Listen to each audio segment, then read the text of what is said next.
For years, Pi Network has kind of been this mystery hiding in plain sight, right? It's that simple app on your phone, you just tap a button.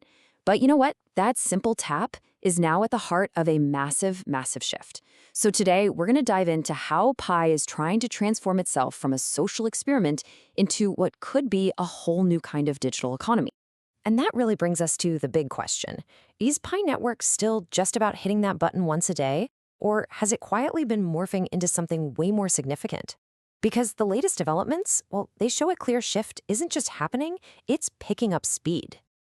But hey, to really get where Pi is going, we've got to take a quick look at where it came from. So let's start with what we all know, the Pi Network as an experiment. And for the longest time, this was the whole story, wasn't it? It was this huge social experiment trying to get crypto into the hands of millions of people, using nothing more than a smartphone. The idea was super simple, super accessible, but its future? Total question mark. But that was just the starting line. Now we're seeing real evidence that Pi is moving way beyond that initial experiment. Let's get into the proof of how it's actually starting to build a new economy. And this, right here, is the crucial change. Pi is no longer just some token you mine on your phone. The core team is now actually rolling out the tools for its community to build real apps and create actual utility. That is a fundamental shift in the entire game plan. They are just shattering the barrier to entry for creators.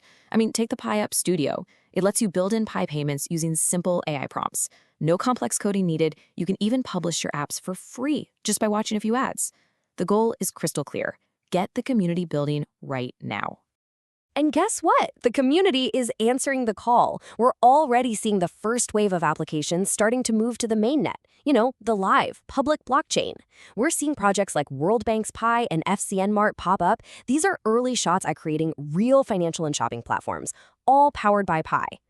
Okay, but this is a super important question. Are these apps official? Are they the real deal, backed by the core team, or are they something else entirely?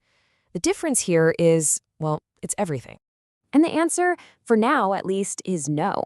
There's been no official thumbs up from the Pi core team saying these are global institutions. It's way more likely that these are grassroots, community-led pilot programs. Think of them as experiments inside the bigger experiment. But look, don't get hung up on their official status or their size. The real importance isn't about that. The real story here is the fact that they even exist at all. This is the first tangible sign we've seen of a user-built, bottom-up digital economy actually starting to grow. This all leads us to the biggest, and let's be honest, the most controversial question that surrounds Pi. What is it worth? Pi's whole approach here is, well, it's completely backwards compared to what we're used to in crypto. You've probably heard the term Global Consensus Value, or GCV, floating around. This is a value for Pi that's been proposed and pushed by some parts of the community. Now, it is really important to note that this number is super controversial, and most traditional economists would say it's pretty unrealistic. But here's the kicker. Pi's official strategy seems to be doing the exact opposite of most crypto projects. You know how most tokens get listed on an exchange, get a price, and then trying to build some use for it? Pi is flipping that script. They are all in on building a useful ecosystem first, and they're letting the value come from that utility later on. So yeah, their entire focus right now is internal. They are trying to create real demand for Pi inside its own world, build a marketplace where you can actually use it, and get all the infrastructure set up before they even think about touching a major global exchange. So what does all this add up to? Is this some visionary new blueprint for a digital economy? Or is it just a huge experiment that's not going to work out? Let's zoom out and look at the big picture. Let's just compare the models here. You've got the traditional system, right? It's controlled by big institutions, decisions come from the top down, and you get hit with high fees. Pi's model wants to flip that on its head. The users build the apps, the users vote on the direction, and the users transact directly with each other. The whole goal is to shift from a world where value is set by outside markets to one where the community and the utility they create, that's what defines value. And make no mistake, what's being attempted here is massive. This is a decentralized social and economic experiment with tens of millions of users happening all over the planet. We've really never seen anything quite on this scale before. And that brings us to the ultimate takeaway.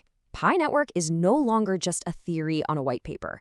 With developer tools now live and with the first mainnet app starting to show up, the project has officially moved from what if to what is.